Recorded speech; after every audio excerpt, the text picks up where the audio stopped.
Halo semuanya, selamat datang di sesi bedah materi kita kali ini. Nah, hari ini kita bakal ngebahas sesuatu yang benar-benar nempel sama kita setiap detik.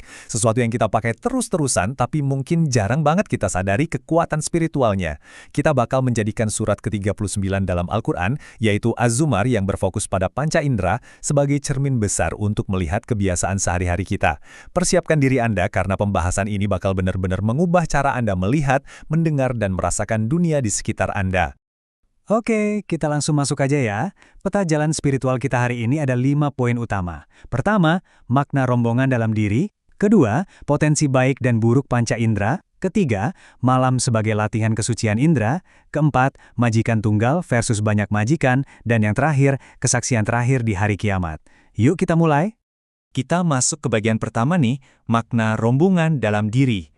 Hal yang paling menarik dari kata Az-Zumar itu secara harfiah artinya adalah rombongan-rombongan.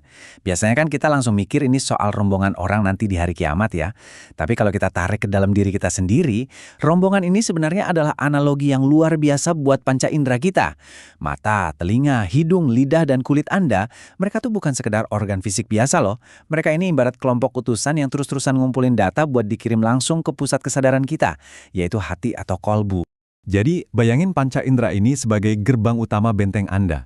Mereka ini agen aktif yang secara harfiah nggak pernah tidur buat nyuapin jiwa kita. Pilihannya cuma dua. Apakah mereka bawa masuk hal-hal yang ngingetin kita sama kebesaran Tuhan yang bikin hati jadi bersih? Atau justru ngebawa masuk polusi spiritual dan godaan dosa? Pokoknya, rombongan ini pegang kendali penuh atas apapun yang masuk ke dalam hati kita. Sekarang, kita lanjut ke bagian kedua, potensi baik dan buruk panca indera. Coba deh perhatiin kontras tajam di sini. Setiap indera kita itu ibarat pedang bermata dua. Punya kapasitas yang sama besarnya buat ngangkat derajat kita atau malah ngejatuhin kita. Mata yang biasa kita pakai buat baca Al-Quran atau ngelihat indahnya alam, mata yang sama juga bisa dipakai buat ngelihat hal-hal yang dilarang. Terus telinga, bisa jadi jalan masuk buat nasihat yang bikin hati tenang, tapi bisa juga jadi tempat penampungan sampah gosip dan fitnah. Lidah dan kulit juga persis kayak gitu. Intinya, setiap detik dalam hidup kita itu adalah persimpangan jalan buat rombongan panca indera ini. Pertanyaan krusialnya, gimana dong cara ngejaganya di era modern yang penuh distraksi ini? Menjembatani teks suci dengan kebiasaan masa kini itu sangat bisa dilakukan. Buat mata, coba deh rutinin tadabbur alam di pagi hari. Dan yang paling penting nih, kurangi kebiasaan scrolling medsos tanpa arah yang sering banget bikin kita buang-buang waktu. Buat telinga, jauhin secara aktif tongkrongan yang isinya cuma gibah. Buat lidah, biasain ambil jeda 1 detik aja sebelum ngomong.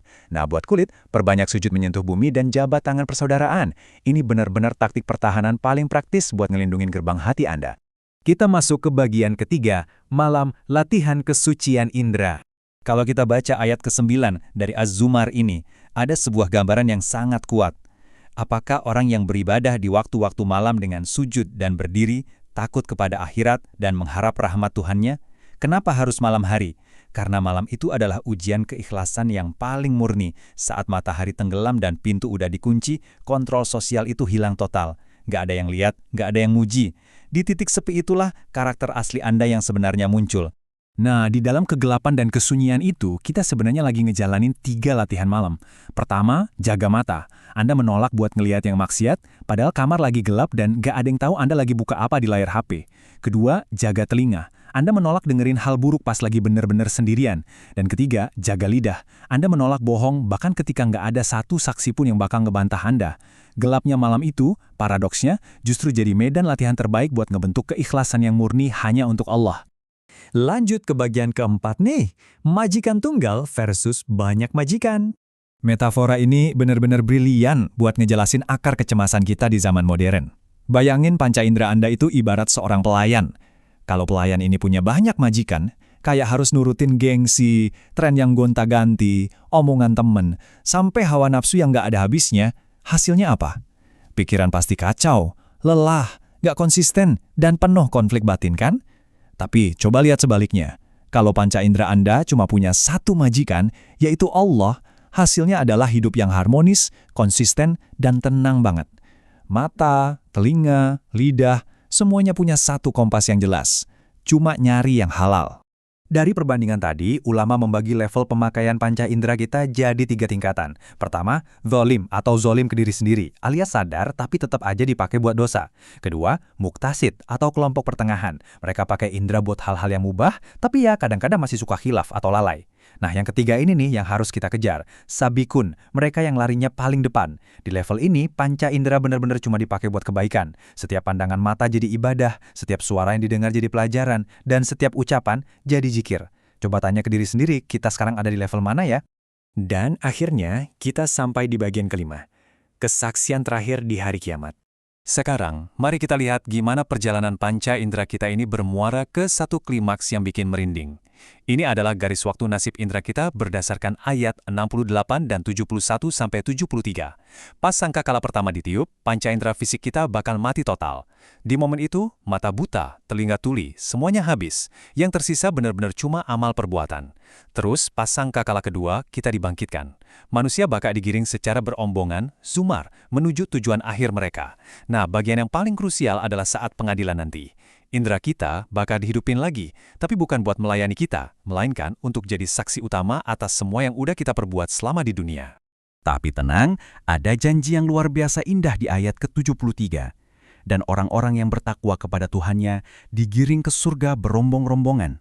Kata zumar atau rombongan di sini ngasih pesan yang dalam banget. Panca indera yang selama ini mati-matian Anda jaga di tengah gelapnya malam. Yang Anda kekang dari maksiat, yang Anda latih cuma buat satu majikan. Rombongan indera itulah yang laporannya bakal jadi tiket emas Anda. Merekalah yang kelak bakal berhasil mengawal Anda melewati gerbang surga yang terbuka lebar. Sebagai penutup dari kajian visual kita kali ini, saya mau ninggalin satu pertanyaan untuk Anda renungkan nanti malam. Kelak, ketika mulut Anda dikunci rapat, dan mata, telinga, serta kulit Anda berdiri sebagai saksi paling jujur di pengadilan hari kiamat, apa sebenarnya yang bakal disaksikan oleh rombongan utusan Anda ini tentang diri Anda? Mulailah menjaga gerbang pertahanan Anda dari detik ini juga. Sampai jumpa di pembahasan kita berikutnya.